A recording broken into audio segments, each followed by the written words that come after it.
Esse domingo, hoje, nós damos início a um novo tema, o que, como e com quem Jesus comia. Antes de eu começar a pregar, eu quero explicar para você por que nós vamos falar sobre esse tema. Eu já testifiquei aqui para os irmãos, no começo de janeiro, sempre há aquela pressão, pelo menos eu senti, aquela pressão de começar o ano tendo um projeto para a igreja. E aí os projetos para a igreja se resumem muitas vezes no quê? Número de células que vai multiplicar, número de irmãos que nós queremos alcançar, quantos encontros, quantos eventos e assim por diante, e não está errado. Mas me ocorreu que eu poderia, junto com os irmãos, errar em estabelecer algumas coisas, sendo que Deus não pediu para que nós fizéssemos aquilo. Os irmãos estão entendendo, sim ou não? Porque eu posso muito bem dizer assim, olha, vamos fazer tantos encontros, mas não é isso que Deus quer. Eu posso dizer, nós temos hoje 11 células, então nós vamos chegar em 22 células. E pode não ser isso que Deus quer também, sim ou não? Não pode ser, e eu posso errar. E há duas formas de você errar: desobedecendo ou presumindo. Desobedecer é quando você não faz o que Deus pediu para que você fizesse. Isso é desobediência. Presunção é quando você faz aquilo que Deus nunca pediu para você fazer.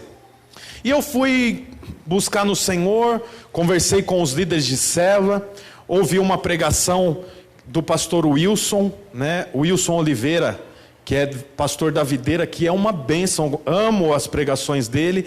E tem uma pregação dele que está no YouTube, inclusive eu já falei para os irmãos, digita lá na barra de busca do Google ou do YouTube, Ciclos da Vida, pastor Wilson. São 3 partes, houve pelo menos a primeira parte, que foi o que também nos balizou, a mim e a minha esposa, para que a gente viesse para cá. Nós entendemos o ciclo que nós vivíamos. E ele explica que nós vivemos ciclos diante do Senhor de 7 em 7 anos. Eu não vou explicar aqui tudo isso, mas eu quero ler um texto com você, que é o único salmo que Moisés escreveu, é o Salmo 90. Põe aí para mim, Salmo 90, versículo 12, acho que é o versículo 12. Esse Salmo 90 é o único salmo que Moisés escreveu. E ele fala sobre o tempo da vida, o quão rápido passa a vida sobre o nosso olhar. Ele fala aqui que o homem viverá entre 70 anos, no máximo 80.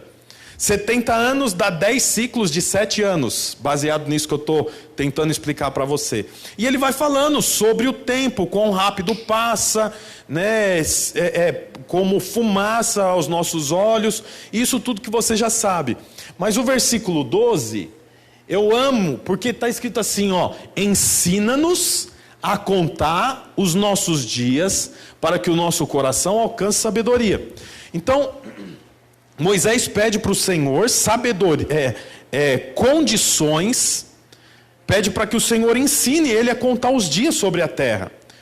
Olha, contar os dias sobre a terra, naturalmente, não são os 366 dias, 365 dias, até porque o calendário já conta, sim ou não? Contar os dias sobre a terra significa você saber em que fase você está vivendo, que momento da sua vida você está, que momento você está no seu casamento, que momento você está na criação do seu filho. Eu e a minha esposa temos uma empresa que tem 7 anos, nós iniciamos o 8º ano no meio do ano passado, demos o início ao 8º ano. Você sabe que o primeiro ano é um ano apenas de conhecimento.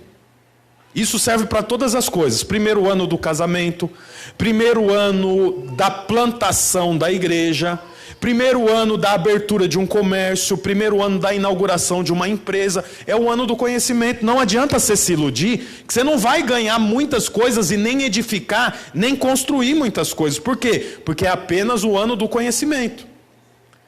O segundo e terceiro ano são os anos da aliança, é o ano que você se casa com aquilo que você fez. Então são os anos que você agora começa a pôr em prática o primeiro ano, que é o ano do conhecimento. Tudo bem até aqui, gente? E eu estava orando sobre isso. E a comunidade Casarão está indo para o 4º ano, ou melhor, está no 4º ano. Entramos no 4º ano. E como Moisés disse, ensina-nos a contar os nossos dias sobre a terra para que alcancemos um coração sábio. O que isso significa? Significa que eu preciso saber em que fase que eu estou da minha vida, porque se eu estiver no primeiro ano da abertura da minha empresa, querendo ter recursos, edificações, condições financeiras, como se eu já tivesse 6 anos de empresa, eu vou me frustrar, sim ou não? Eu acabei de abrir, o Valdeni e o Fábio acabaram de abrir uma empresa que trabalha com produtos de limpeza, muito grande lá no Tatuquara. Inclusive, essa semana recebi uma mensagem que eles abençoará a casa dos seminaristas e a igreja aqui com produtos de limpeza, né? Aleluia, uma bênção, né, irmãos? Glória a Deus, obrigado, irmãos. E aí, eles abriram há pouco tempo, chamada Nitrogênios, o nome da empresa. Tem 3 meses já? 3, 4 meses. Olha, é uma loucura eles esperarem o benefício ou esperarem o resultado de uma empresa como a deles, que já tem 6 anos no mercado, sim ou não? Eles não vão ter o mesmo resultado. Portanto, eles precisam saber contar os dias sobre a terra para alcançar um coração sábio. Então pode ser que no primeiro ano eles trabalhem muito e no final do mês ainda não recebam o salário. É possível que eles trabalhem muito e no final do mês ainda tenha que pôr algum dinheiro para suprir. Portanto, é importante você saber os dias que você vive. E nós da comunidade Casarão de Araucária precisamos entender, e é meu compromisso passar isso para você. Nós estamos no 4º ano. Você sabe que é interessante? Porque o livro de Levíticos, se eu não me engano, no capítulo 19, ele fala sobre os anos que aqueles homens que saíram do Egito entrariam na terra prometida. E o Senhor fala como deveria ser esses anos. Deixa eu ver se é no capítulo 19. Capítulo 19, versículo 23. Quando vocês entrarem na terra, a plantarem qualquer tipo de árvore frutífera, considerem proibidas as suas frutas. Durante 3 anos, vocês as considerarão proibidas.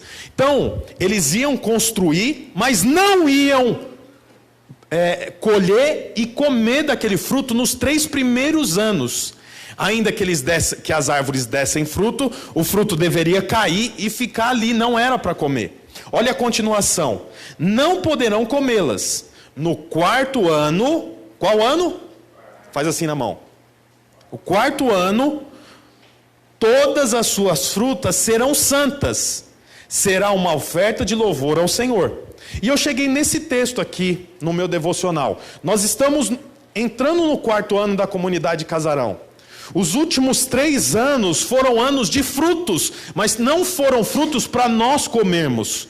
Foram frutos que o Senhor deu para que a comunidade Casarão de Araucária pudesse crescer e pudesse fluir, mas não são frutos para nós. O 4º ano é que começa a dar fruto, mas a Bíblia diz aqui que esse povo que entrasse na terra prometida, os frutos não deveriam ser comidos nem no 4º ano. No 4º ano, todos os frutos deveriam ser consagrados ao Senhor, entregue ao Senhor. Tudo bem até aqui? Sim ou não? Os irmãos estão entendendo? Os frutos deveriam ser entregues. E eu falei, Senhor, nós estamos no 4º ano. Eu preciso entregar os frutos ao Senhor. E o Senhor ministrou no meu coração, mas você sabe qual fruto que eu quero comer? Porque não adianta nada eu vir aqui com os 12 líderes de célula, sentar e nós estabelecermos aqui quantos encontros, quantos retiros, quantas células, quantos eventos, quantas pessoas, quantos batizados, quantos, e não é isso que o Senhor quer comer no 4º ano.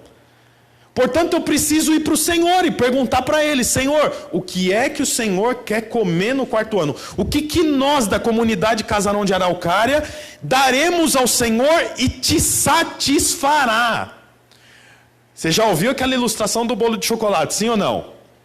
Então nós passamos uma vida inteira fazendo coisas para o Senhor, sendo que Ele não pediu. É como se eu estivesse fazendo um bolo de chocolate para Deus, muito bonito, com muitas coisas, com muito trabalho, e quando eu entregasse ao Senhor, o Senhor fala: "Ih, meu filho, você não foi ver o meu manual? Eu não como chocolate."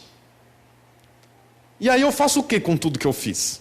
Pode ser um espetáculo, pode ser uma peça teatral que eu ensaiei o ano inteiro, pode ser uma igreja que multiplicamos muitas vezes, mas o Senhor pode olhar e falar: "A matéria-prima que você usou, eu não participo, portanto eu não posso comer do que você está fazendo." Olha, uma grande desilusão. Os irmãos estão comigo aqui, sim ou não? Portanto, nós precisamos ir para o Senhor. E eu fui orar e falei: "Senhor, nós já contamos o dia sobre a terra e nós estamos no 4º ano. Eu já entendi que no 4º ano o Senhor escolhe os frutos que o Senhor quer comer. Todos os frutos são para o Senhor se alimentar." Se você continuar lendo esse livro de Levíticos, capítulo 19, fala assim, ó: "No 5º ano, porém, vocês poderão comer as suas frutas, assim sua colheita aumentará." Você percebe, no 5º ano são frutos que os judeus deveriam comer. E eles precisavam comer para que se multiplicasse. Mas o 4º ano era consagrado ao Senhor. Eu não sei o que o Senhor quer de nós para o ano que vem, mas para esse ano o Senhor quer que nós entregamos para Ele frutos que o alimentam e que Ele quer comer. Eu pensei então: "Senhor, fala comigo para nós acertarmos no que o Senhor quer comer." E eu cheguei nesse tema aqui, pode tirar um versículo, que é: o que Jesus comia, como Jesus comia e com quem Jesus comia. É interessante porque os religiosos não prenderam João Batista por conta do que ele comia. Lembra de João Batista? O que preparou o caminho para Jesus? Ele comia o quê? Gafanhoto. E eu não sabia, né? Mas era gafanhoto mesmo. Porque até no livro de Levíticos aqui fala que os gafanhotos eram animais que o Senhor permitia os hebreus comer. Era um animal limpo. Então João Batista, ele se alimentava com gafanhoto e com mel silvestre. Usava uma roupa de pelo, de camelo. Parecia um extraterrestre andando sobre o chão de Jerusalém. Mas ele nunca foi perseguido por conta do que ele comia. Muito pelo contrário, João Batista foi preso e decapitado por conta do que ele pregava. Agora, Jesus foi perseguido por conta do que comia, como comia, porque diz que Jesus comeu sem se lavar antes, sem lavar suas mãos. E os religiosos falaram: "Como é que você come sem lavar as mãos?" E o Senhor falou: "O problema não é o que entra pela boca, é o que sai dela. Então, se preocupa com isso não." Mas os religiosos se incomodavam com como Jesus comia. E com quem Jesus comia. Jesus foi conhecido como o comilão e beberrão. O tempo todo tem comida relacionada com a obra do Senhor. Qual que é o símbolo dos crentes aí popularmente? O peixe. Porque Jesus multiplicou os peixes. O pão. O tempo todo tem comida envolvida. Como que foi definido o traidor de Jesus? Com um bocado de pão molhado no vinho, sim ou não? Ele foi lá e deu o traidor e pôs na boca. O tempo todo tem comida envolvida, milagres de comida, multiplicação do azeite da viúva, multiplicação da farinha. Jesus sentava à mesa com os discípulos. Então, alimento e comida está totalmente relacionado com a obra que o Senhor tem para fazer. Eu queria ler um texto que está lá em João, capítulo 4. É um texto muito conhecido dos irmãos. Todo mundo conhece esse texto. É o encontro de Jesus com a samaritana. Você sabe que os samaritanos eram judeus, mas eles não eram judeus puros. É o que os judeus puros diziam sobre os samaritanos. Eles eram misturados. Então, judeus haviam casado e dado em casamento com o povo pagão. Desse relacionamento surgiu os samaritanos. Já os que moravam em Jerusalém eram judeus sem dolo, sem marca. Era essencialmente judeu. Portanto, os judeus não se relacionavam com os samaritanos, eles nem conversavam. Aqui Jesus quebra essa barreira porque ele conversa com uma samaritana e eu quero ler com você. Vamos lá. Diz assim, vou ler a partir do 1. Os fariseus ouviram falar que Jesus estava fazendo e batizando mais discípulos do que João, embora não fosse Jesus quem batizasse, mas os seus discípulos. Quando o Senhor ficou sabendo disso, saiu da Judéia e voltou uma vez mais a Galiléia. Era-lhe necessário passar por Samaria. Assim, chegou a uma cidade de Samaria, chamada Sicar, perto das terras que Jacó dera a seu filho José. Havia ali um poço, o poço de Jacó. Jesus cansado, olha que interessante, Jesus se cansa. Ele se cansou aqui porque ele era homem. Jesus, cansado da viagem, sentou-se à beira do poço. Isto se deu por volta do meio-dia. Nisso veio uma mulher samaritana tirar água. Disse-lhe Jesus, aqui Jesus já quebra uma barreira, por quê? Porque judeu não conversava com samaritano. Jesus falou, dê-me um pouco de água. Os discípulos de Jesus tinham ido até a cidade comprar o quê? Comida. Olha que interessante. Então Jesus estava com os seus 12 discípulos, e ele passou por Samaria, era meio-dia, hora do almoço, deu fome nos discípulos e em Jesus. Jesus falou para os discípulos, eu vou ficar aqui descansando, vocês vão até a cidade comprar comida, comprar pão.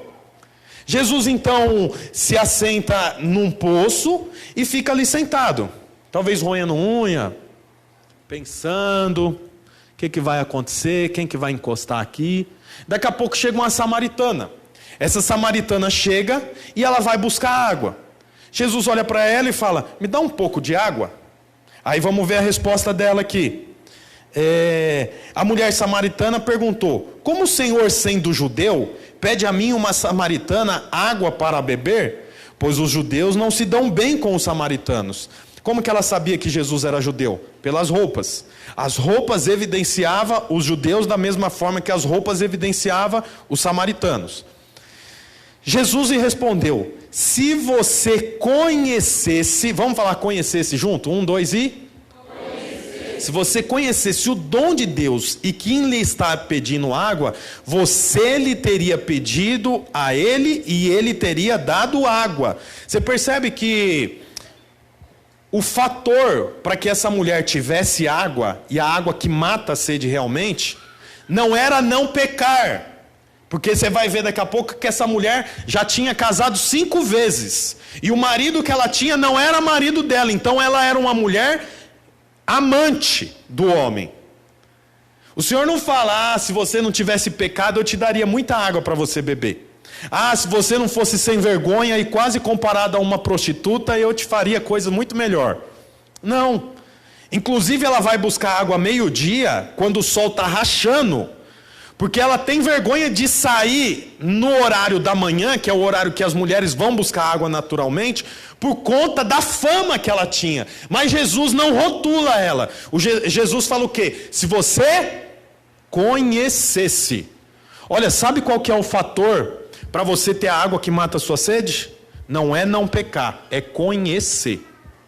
Isso aqui já é um princípio para você. Porque você fica pensando que o Senhor vai te sustentar, o Senhor vai te abençoar, o Senhor vai cuidar de você, o Senhor vai te prosperar por conta daquilo que você faz ou não. Porque você fala palavrão ou não, porque você vê prostituição ou não. Olha, o Senhor não te abençoa por causa disso. O Senhor te dá água para matar a sua sede por causa do conhecimento. Se você conhecesse o dom de Deus, você pediria. É outro fator. Não precisa sacrificar, é só pedir. O pedido é o que traz a bênção do Senhor é o conhecimento e a graça de pedir para o Senhor. Portanto, não pense que é por merecimento, mas sim por conhecimento. Aquele que conhece o Senhor abandona as práticas do passado. Eu não sou abençoado porque eu abandonei as práticas do passado. Eu abandonei as práticas do passado porque eu conheci o Senhor e Ele é o suficiente. Oh, glória! Aleluia! Olha aí, dá um glória aí, irmão. Olha a continuação. Disse a mulher: o Senhor não tem com que tirar água, e o poço é fundo. Onde pode conseguir essa água viva? Onde pode conseguir essa água viva? Você percebe que ela quer a água que o Senhor está falando, mas ela está impossibilitada, não estava no alcance dela. Então ela fala: como que você vai conseguir essa água? Você não tem balde, o poço é fundo. Você vê que é interessante, porque aquilo que o Senhor tem para te dar não está no seu alcance. Por isso, para você receber o que o Senhor tem para te dar, você precisa conhecer o dom de Deus. Qual é o dom de Deus?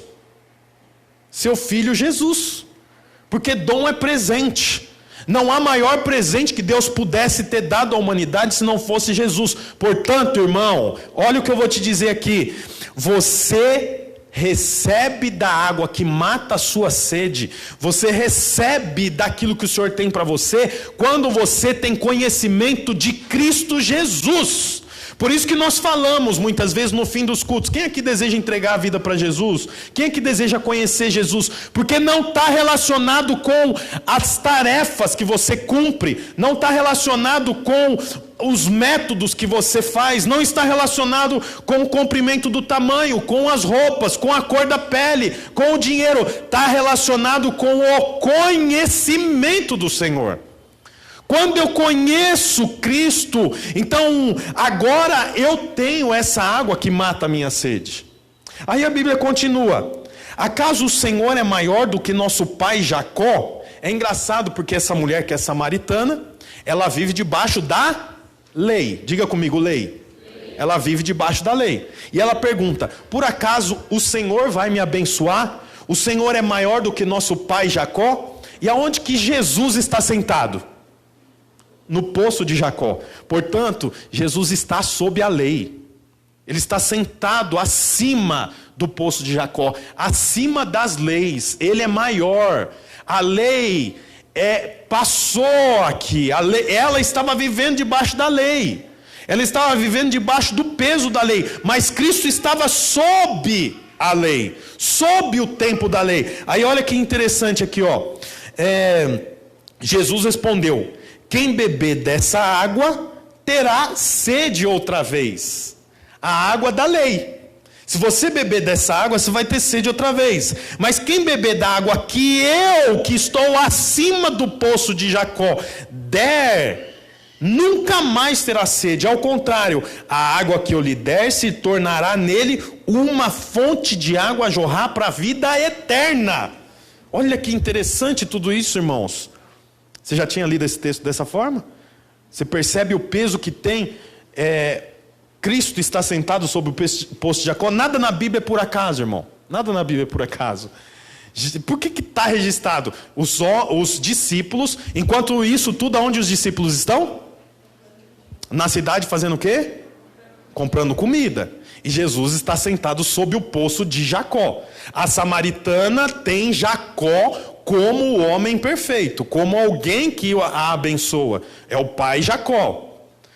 Jesus está sob Jacó e diz: a água que essa fonte dá vai fazer você ter sede novamente. Não vai matar, mas a água que eu tenho mata a sua sede e te leva para a eternidade. O Senhor até agora não falou nada de pecado. O Senhor até agora não falou nada sobre conduta. Até agora o Senhor não falou nada sobre certo e errado. O Senhor está falando sobre qual assunto com ela? Vida. Esse é o assunto. Essa é a ata da conversa de Jesus. Por que Jesus não fala sobre certo e errado, mas fala sobre vida? Porque Cristo, diferente de Adão, não comeu da árvore do conhecimento do bem e do mal. Então ele não fala sobre certo e errado, sobre bem e mal. Cristo comeu da árvore da vida, portanto ele fala sobre vida.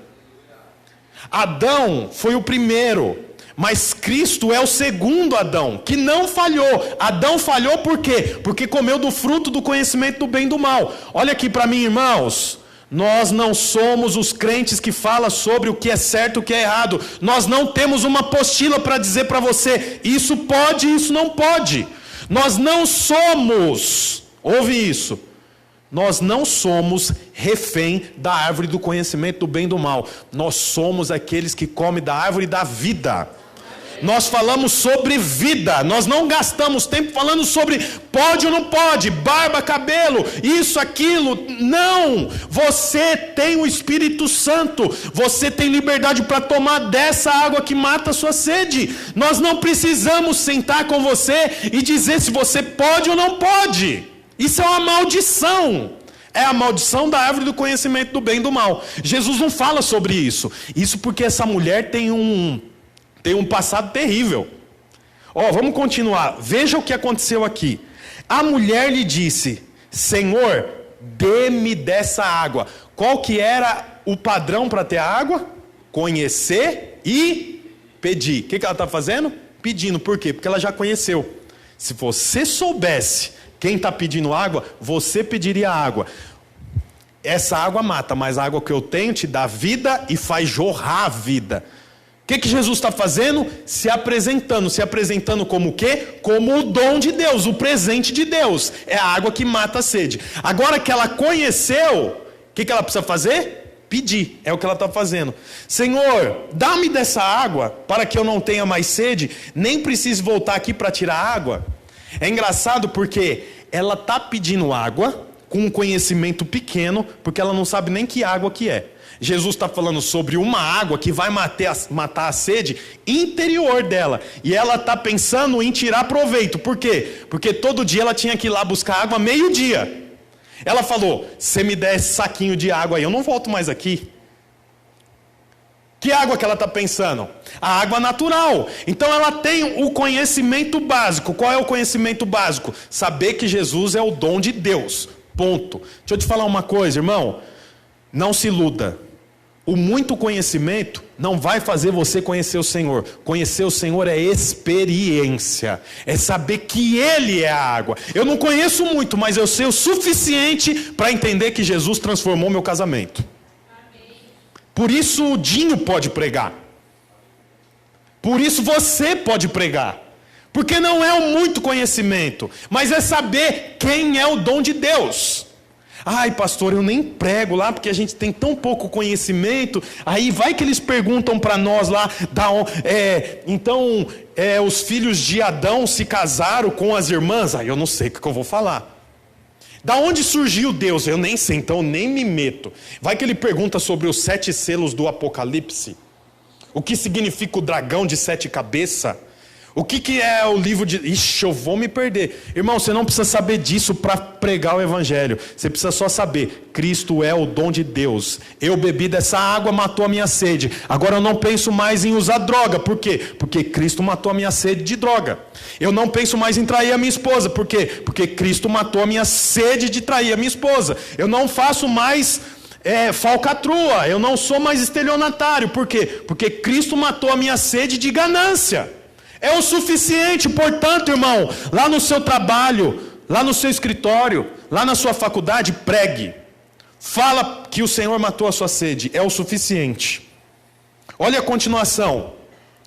Ele lhe disse: vá e chame o seu marido e volte aqui.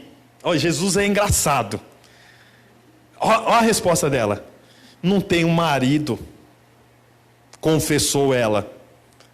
Disse ele: você falou corretamente, eu já sabia que você não tinha marido. Não é engraçado? Por que Jesus faz isso? Vai lá e chama o seu marido, traz ele aqui, eu quero bater um papo com ele. Não tenho marido. Ai, que vergonha, Jesus. Para de falar isso, Jesus. Você mata eu de vergonha. Ai. Jesus fala: eu sei que você não tem. Inclusive você já teve 5 e o que você tem não é seu, né? Ai, por que quem te falou? Quem te falou? Ai, não acredito. Que raiva. Mas por que Jesus faz isso? Sabe por quê? Olha aqui para mim. Jesus dá a condição para ela confessar o pecado. Ela conhece tão pouco de Jesus que ela não confessaria o pecado dela. Aí Jesus dá uma chamada: chama seu marido. Eu não tenho marido. Ela confessou. Primeiro ela pediu e depois ela confessou. Ela confessa: eu não tenho marido. Jesus disse: respondeu corretamente. E o marido que você tem não é seu. O fato é que você já teve 5. E o homem com que agora vive não é seu marido. O que você acabou de dizer é verdade. Ó, Jesus vai dando a condição para ela. Aí, ó a continuação. Disse a mulher: Senhor, veja que o Senhor é profeta. Não é engraçado? Ela também entra na vibe aqui da brincadeira, né? O senhor descobriu tudo. Ah, temos um profeta sentado sobre o poço de Jacó. Você vê que ela pede, confessa e reconhece. Aqui ela reconhece. Que ela podia falar: não, é meu sim. Por que o senhor está falando que eu não tenho marido, que esse não é meu? Também os outros 5, um me batia, o outro era um sem vergonha, me traiu. O senhor quer que eu case com gente sem vergonha, Jesus? Ela falou assim, ó: Senhor, veja que o Senhor é profeta. Ela reconhece. Deixa eu te falar uma coisa. A água está a jorrar. E ela vai vir para quem busca conhecer o dom de Deus, para quem pede, confessa e reconhece. Olha, você não avança se você não reconhecer. Sabe por que Davi matou Golias? Porque ele foi lá e falou: nossa, esse gigante é grande mesmo. Ele, antes dele assumir o compromisso de guerrear, ele foi lá ver quem era o filisteu. Você só mata gigante que você reconhece. Enquanto você não reconhece, o gigante não é morto. Portanto, reconhece que você é pilantra. Reconhece que você é prostituta. Reconhece que você é usuário de droga. Reconhece que você é um alcoólatra. Reconhece que você é um estúpido. Reconhece que você é um materialista. Reconhece que você é um mau marido. Porque o reconhecer é o caminho para beber da água que jorra. Pede, confessa e reconhece. Você tem que reconhecer. Se não reconhecer, você não bebe da água. Aí olha a continuação. Nossos antepassados adoram neste monte, mas vocês, judeus, dizem que Jerusalém é o lugar onde se deve adorar. Jesus declarou: creia em mim, mulher. Está próxima a hora em que vocês não adorarão o Pai, nem neste monte, nem em Jerusalém. Vocês, samaritanos, adoram o que não conhecem. Nós adoramos o que conhecemos, pois a salvação vem dos judeus. No entanto, está chegando a hora, e de fato já chegou, em que os verdadeiros, vamos falar junto, verdadeiros? 1, 2 e... verdadeiros adoradores adorarão o Pai em espírito e em verdade. Por que ele fala os verdadeiros adoradores? Porque tem adoradores falsos. Senão ele não precisava dar ênfase para o verdadeiro. Vai chegar o momento que os verdadeiros adoradores adorarão em espírito e em verdade. Portanto, irmãos, tem verdadeiros adoradores, mas tem falso adorador. Aí o texto continua aqui no 34. Deus é espírito.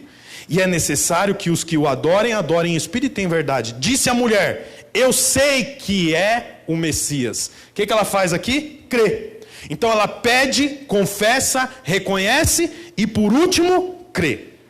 Aí, olha o 27 agora, versículo 27. Naquele momento os seus discípulos voltaram e ficaram surpresos ao encontrá-lo conversando com uma mulher. Da onde os discípulos estão voltando? Da cidade, do mercado, da panificadora. Estão voltando com comida. Foi isso que eles foram fazer. Mas ninguém perguntou nada para Jesus. Mesmo vendo ele conversando com a samaritana, ninguém perguntou: ei, Jesus, você está conversando com samaritana? Que estranho. Sabia que ela é samaritana? Todo mundo quieto. Então, deixando o seu cântaro, a mulher voltou à cidade e disse ao povo: venha ver um homem que me disse tudo o que eu tenho feito. Será que ele não é o Cristo? Então saíram da cidade e foram para onde ele estava. Enquanto isso, os discípulos insistiam com ele: mestre, come alguma coisa. Mas Jesus disse: tenho algo para comer que vocês não conhecem. Olha que isso aqui é o ponto. Porque os discípulos andavam com Jesus. E eles foram buscar o óbvio, que era o pão. Quando eles chegam com o pão, Jesus fala o quê? Não vou comer. A minha comida vocês não conhecem. Olha o risco que nós corremos de entregar uma comida para o Senhor que Ele não vai comer. O que Jesus come? Essa é a pergunta. Com quem Jesus come? Como Jesus come? Jesus senta no poço, os discípulos foram buscar pão. Ele chega com o pão, dá para Cristo. O que o Senhor fala? Não. Vocês não conhecem minha comida. Nossa. E agora? Aí eu imagino um olhando para o outro. Imagino não, está escrito, né? Aqui, ó. Cadê? Enquanto isso, os discípulos insistiam com ele para comer, mas ele lhe disse: tem algo para comer que vocês não conhecem? Então os discípulos disseram uns para os outros: será que alguém trouxe comida para ele? Eles começaram a conversar. Aquela mulher que estava aí, será que ela trouxe uma marmita? Será que Jesus... Nós demoramos. Tá vendo, Pedro? Você ficou conversando lá. Olha a hora que é aí, ó. Jesus comeu outra coisa, cara. Aí o outro olha para Mateus e fala: Mateus, entrega logo o pão para o homem. Mas ele falou que não quer comer. Mas entrega como não quer comer. Está mandando um tempão aí, cara. Jesus fala: não. Vocês não conhecem a minha comida. Essa não é a minha comida. Disse Jesus: a minha comida é fazer a vontade daquele que me enviou e concluir a sua obra. Olha que engraçado. Qual é a comida do Senhor? Fazer a vontade de Deus. Olha aqui para mim, ó. A comida do Senhor não é evangelizar essa mulher. A comida do Senhor é fazer a vontade de Deus. A vontade de Deus, para aquele momento, era que ele pregasse para a samaritana. Não é que a comida de Deus é pregar. A comida de Deus, não é que a comida de Jesus é pregar. A comida de Jesus é fazer a vontade do Pai. Teve um momento que a comida de Jesus, que era fazer a vontade do Pai, foi ir para a cruz. E ele não evangelizou enquanto foi para a cruz. Ele simplesmente foi para a cruz morrer. Comida de Deus. Teve um momento que Jesus ficou calado, como um cordeiro que vai para o abatedouro. Qual era a comida de Jesus naquela hora? Ficar calado. Teve um momento que Jesus deu uma bela de uma dura nos discípulos. Qual era a comida de Jesus naquele momento? Discipular os discípulos, era a vontade de Deus. Portanto, irmãos, a comida que Jesus come não é pregar para o necessitado. A comida que Jesus come é fazer a vontade de Deus. Se nós vamos entregar uma comida para Jesus nesse ano, nós precisamos saber o que Ele quer comer. Por quê? Porque a comida de Jesus é fazer a vontade de Deus.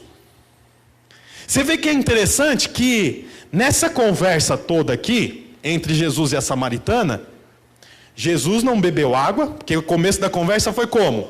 Me dá um pouco de água. Ele não tomou água. A samaritana que foi lá buscar água, deixou o cântaro lá. Ela levou água? Não.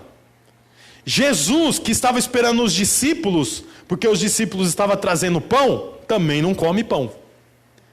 Você vê que é uma conversa que tem várias expectativas, mas nenhuma delas permanece. Por quê? Porque a comida de Jesus não é aquela água, a comida que mata a sede da samaritana não é aquela água que mata a sede, a comida de Jesus não é o pão que os discípulos estão trazendo, a comida de Jesus é fazer a vontade de Deus. Por que nem Jesus bebe água e come, e nem a samaritana leva água? Porque eles se alimentaram. Jesus não tem mais o que comer, por quê? Porque ele já estava alimentado. Portanto, irmão, nós precisamos saber qual é a vontade de Deus para o nosso ano. O que o Senhor quer para nós nesse ano, nesse quarto ano da igreja? O que o Senhor tem para nós? O que o Senhor tem para a comunidade de Casarão de Araucária? Lembra o único salmo que Moisés escreveu? Ensina-nos a contar os nossos dias sobre a terra, para obter um coração sábio. Por que você está aqui domingo, de manhã? 14 visitantes. Por que você está aqui de manhã? Porque estar aqui é importante. Você sai daqui renovado, você sai daqui com esperança. Por que tantos irmãos vieram de outras denominações? Porque estava faminto, porque precisava de relacionamento. Portanto, a igreja que você participa é importante para você. Se é importante para você, você precisa saber em que fase que a igreja está vivendo. Porque se a igreja cresce, você cresce. Buscar em primeiro lugar o reino de Deus, e as outras coisas vão ser acrescentadas. Eu não estou falando isso para te sensibilizar a servir a igreja. Eu estou falando isso para te sensibilizar a fazer a coisa certa, a viver a vontade de Deus. Olha a continuação do texto. Jesus diz para os discípulos: vocês não dizem daqui 4 meses haverá a colheita? Aí eu lhes digo: abram os olhos e vejam os campos, eles estão maduros para a colheita. Olha que interessante, para fechar, sabe por que Jesus não comeu daquela comida? Lembra, a mulher estava com o cântaro lá. Ela larga o cântaro e volta para Samaria. Lá na Samaria, ela diz o que para o povo? Olha, encontrei um homem lá no poço que falou tudo o que eu sou. Será que esse não é o Cristo? Agora, esse povo vem para ouvir Jesus. Quando Jesus fala para os discípulos: abra os olhos, os campos estão brancos, é todo o povo de Samaria que essa mulher está trazendo para ouvir Jesus. É todo o povo que ela está trazendo. Deixa eu te falar uma coisa, uma mulher que mal conhecia Jesus, agora prega e transforma uma cidade inteira. Sabe por quê? Porque ela bebeu a água correta, porque ela se alimentou da coisa certa. Você não vai ver transformação nem na sua vida, nem na sua casa, enquanto você não beber a água certa. Aí olha só, aquele que colhe já recebe o seu salário e colhe o fruto para a vida eterna, de forma que se alegram junto o que semeia e o que colhe. Assim é verdadeiro o ditado: um semeia e o outro colhe. Aí Jesus quebra esse ditado: eu os enviei para colherem o que vocês não cultivaram. Por que os discípulos não cultivaram? Porque eles estavam buscando pão. Está vindo um monte de gente. Jesus fala: abre os olhos, como é que eu vou comer agora? Olha aí o que está acontecendo. O campo está branco. Aí ele olha para os discípulos e fala: vocês não plantaram nada disso. Eu plantei enquanto vocês estavam buscando o pão de vocês. Mas eu vou quebrar o ditado: vocês não plantaram, mas todos nós vamos colher. Olha, você enquanto está buscando o seu pão, Jesus está plantando uma colheita para você. E mesmo que você está interessado no seu pão, o Senhor está interessado que você coma a colheita dele. Você não plantou nada, você não fez nada, muito pelo contrário, foi buscar o pão que mata a fome natural, foi buscar o pão que mata a fome física, foi buscar o pão do dinheiro, foi buscar o pão do casamento, foi buscar o pão da criação dos filhos, foi buscar o pão do dinheiro no bolso, foi buscar o pão da satisfazer as vontades da carne. E quando você está buscando o seu pão, Cristo está plantando para você.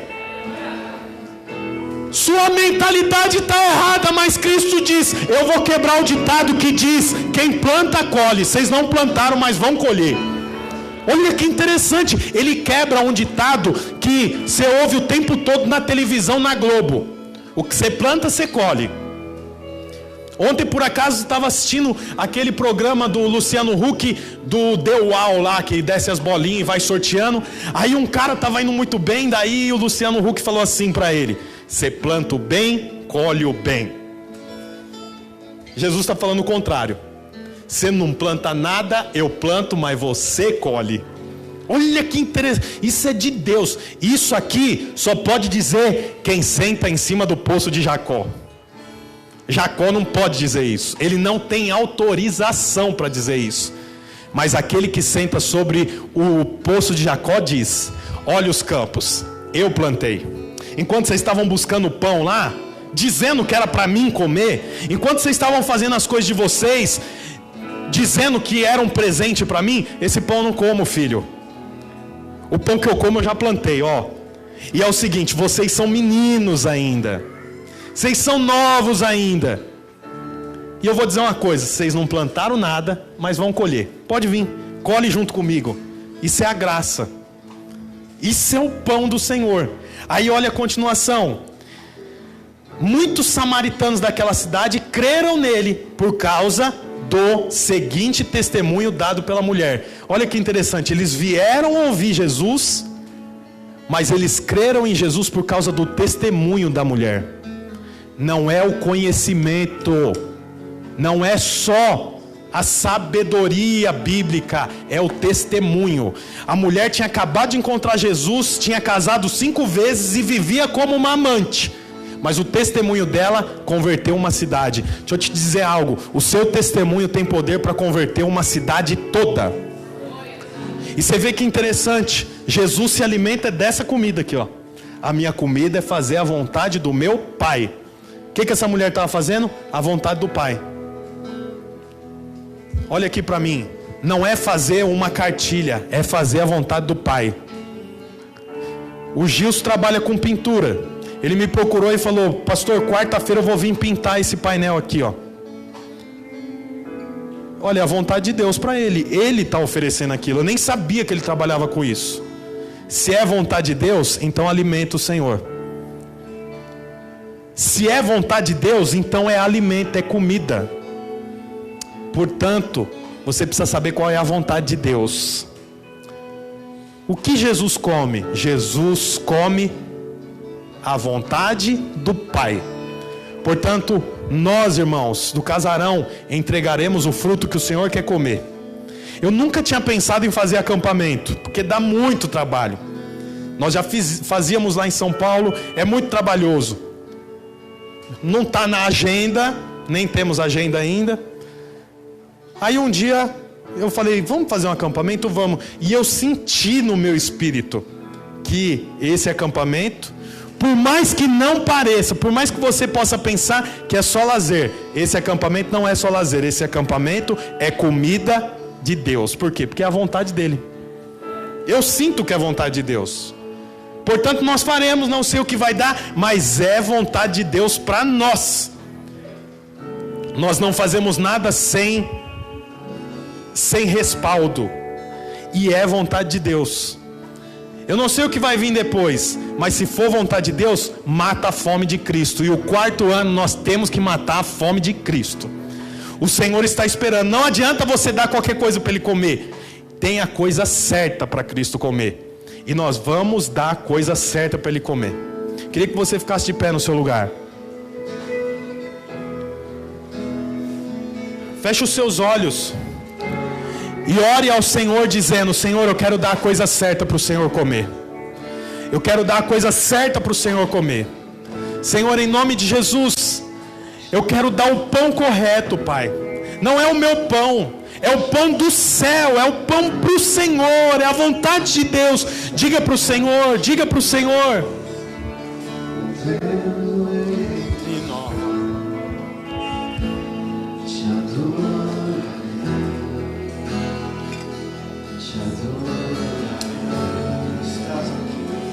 Estás aqui, movendo entre nós, te adorarei, te adorarei. Estás aqui, mudando o destino, te adorarei. Te adorarei. Tu és Deus de milagre, Deus de promessa, caminho no deserto, luz na escuridão. Meu Deus, esse é quem tu és. Tu és Deus de milagre, Deus de promessa, caminho no deserto, luz na escuridão.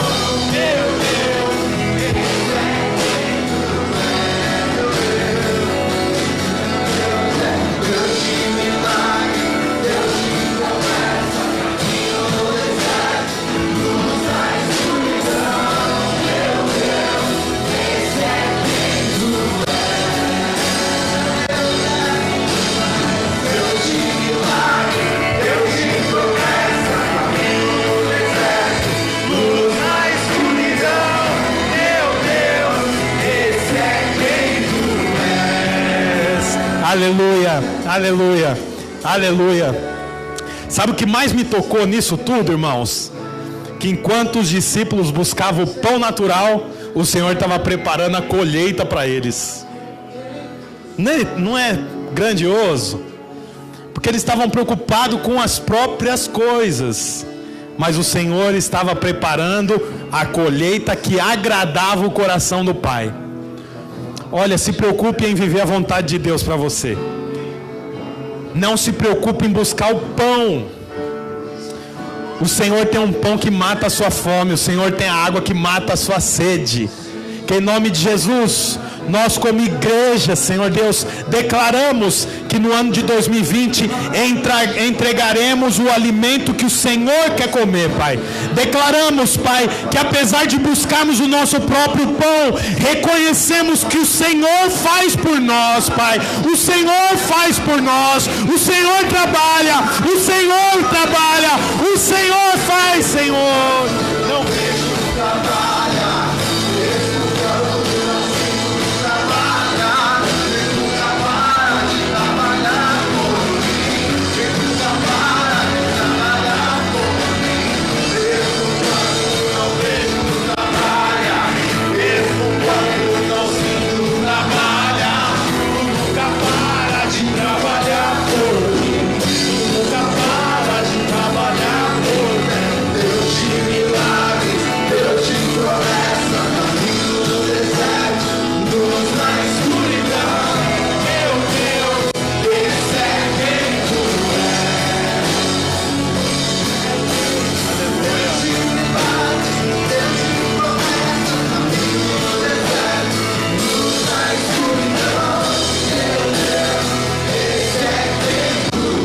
Aleluia, aleluia.